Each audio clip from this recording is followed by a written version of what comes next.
இங்க நம்ம ஹீரோ சொர்க்கத்துல வாழ்ற ஏஞ்சல்ஸோட தலைவரா இருக்கான். அப்ப டெவில்ஸோட தலைவன் நிறைய ஏஞ்சல்ஸ கெட்டவனா மாத்தினதால ஹீரோ தான் அவங்க எல்லாரையும் குணப்படுத்தி காப்பாத்துறான். அந்த டெவில் அழிச்சாதான் இங்க உள்ளவங்க நல்லபடியா வாழ்வாங்கன்னு டெவில் கூட பயங்கரமா சண்டை போடுறான். அவனை அடிச்சு கொள்ளலாம்னு போறப்போ சடனா ஹீரோக்கு பயங்கரமா தலைவலிக்குது. அப்படியே கண்ணை மூடிட்டு கத்திட்டே முழிச்சு பாக்குறான். பார்த்தா பூமிக்கு வந்துட்டான். அங்க கேபாப் குரூப்ல உள்ள யோங்கிற பையனோட உடம்புல இருக்கான். ஹீரோவும் நான் எப்படி இங்க வந்தேன், நீங்க எல்லாம் யாரு, நான் டெவில்ஸோட தலைவன் கூட சண்டை போட்டுட்டு இருந்தேன்னு சொல்றான். அந்த குரூப்ல உள்ளவங்களும் என்னாச்சு உனக்கு, நாம இங்க ஆடிஷனுக்கு வந்திருக்கோம், வந்து பெர்ஃபார்ம் சொல்றாங்க. பட் அவன் நீங்க யாருனே தெரியாதுன்னு சொல்றான். அப்ப குரூப்போட மேனேஜர் வந்து அவனை திட்டிட்டு சும்மா ஏதாச்சும் டான்ஸ் ஆடுன்னு சொல்லி ஸ்டேஜ்ல ஏத்திடுறாரு. மத்த எல்லாரும் டான்ஸ் ஆடுறாங்க. பட் இவன் ஸ்டேஜ்லயே எனக்கு டான்ஸ் ஆட தெரியாதுன்னு கத்தி சொல்லிடுறான். ஆடியன்ஸ் எல்லாரும் ஷாக் ஆயிடுறாங்க. நம்ம ஹீரோயினும் அங்கதான் இருந்து இவன் சொன்னதை கேட்டு ஷாக் ஆயிடுறா. குரூப்ல உள்ளவங்க எல்லாம் வந்து ஹீரோவை ரொம்ப திட்டுறாங்க. அப்புறம் அவனோட நிலைமையை புரிஞ்சுக்கிட்டு ஹாஸ்பிட்டலுக்கு கூட்டிட்டு போறாங்க.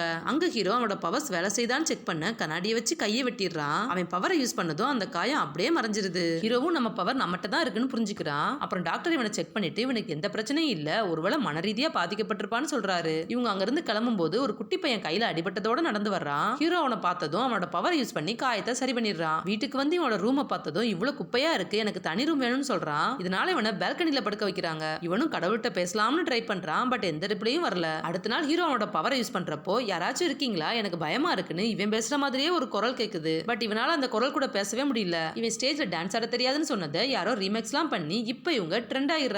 இதனால ஒரு சேனலுக்கு இன்டர்வியூ கொடுக்க போறாங்க. அப்போ சடனா சுத்தி உள்ள எல்லாரும் ஃப்ரீஸ் ஆகிடுறாங்க. அதே நேரம் டெவில்ஸோட தலைவனும் பூமிக்கு வந்துடுறான். பக்கத்துல ஏதோ கெட்ட சக்தி இருக்குன்னு தெரிஞ்ச ஹீரோ அவனை கண்டுபிடிச்சு அவன் கிட்ட போக பாக்குறான். பட் அவன் தான் அந்த சேனலுக்கே ஹெட்டா இருக்கிறதால ஹீரோவை அவன் கிட்ட போக விடாம ஸ்டாப் பண்ணிடுறாங்க. ஹீரோயின் வந்து ஹீரோ கூட்டிட்டு வந்து உள்ள போக அப்பாயின்மெண்ட் எல்லாம் வாங்கணும்னு சொல்றா. அப்போ ஹீரோ வித்தியாசமா பேசுறத பார்த்து நீ யாருன்னு கேக்குறா. இவன் நடந்த எல்லாத்தையும் சொன்னதும் இவ அதை நம்பாம அழுதுட்டே உனக்கு ஏதோ ஆயிருச்சுன்னு சொல்றா. இவன் அவளை சமாதானப்படுத்திட்டு வீட்டுக்கு வந்து நல்லா யோசிக்கிறான். அப்போதான் இங்க உள்ள யோன் தான் நம்ம உலகத்துல போய் மாட்டிக்கிட்டான். அவன் தான் நம்ம கிட்ட பேசியிருக்கான்னு கண்டுபிடிச்சிடறான். எப்படியாவது அவங்க கிட்ட பேசலாம்னு ட்ரை பண்றான். அப்போ எனர்ஜியே இல்லாம மயங்கிடுறான்.